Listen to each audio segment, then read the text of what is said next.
Just then. Good day, fam. So today already my first day of experiencing this kind of moment. Sabihin ko ba moment? I'm not sure. Pero ayun nga. It's May 14, 8:30 p.m. I don't know, between 8 p.m. to 8:30 I think.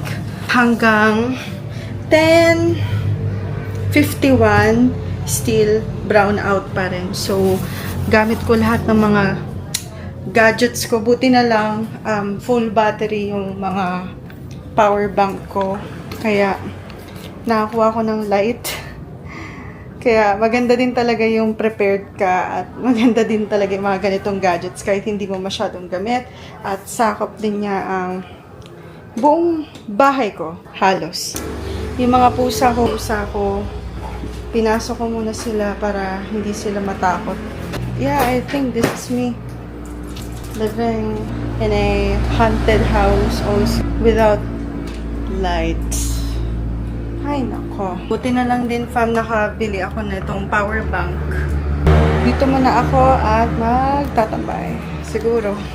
Pero since wala tayong wifi, buti na lang may cellular data tayo, I can, hindi ako masyadong bored.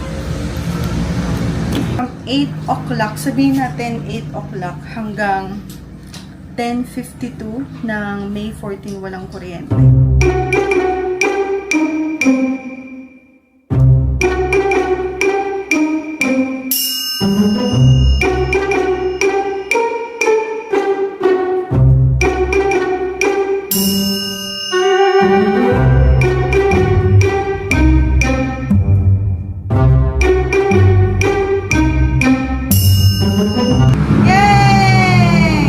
Goodness, fam, may kuryente na tayo.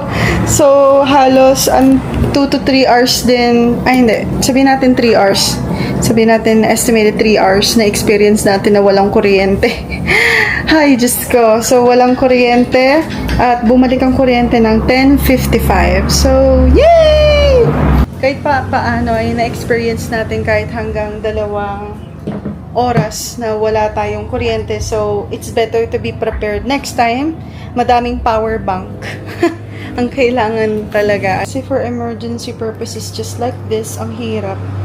What if kung isang buong araw? So, yun lang ang short vlog ko.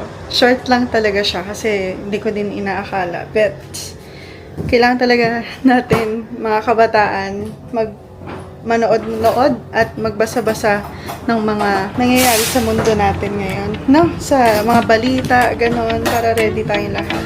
So, that's all for today, fam. And next time, bye!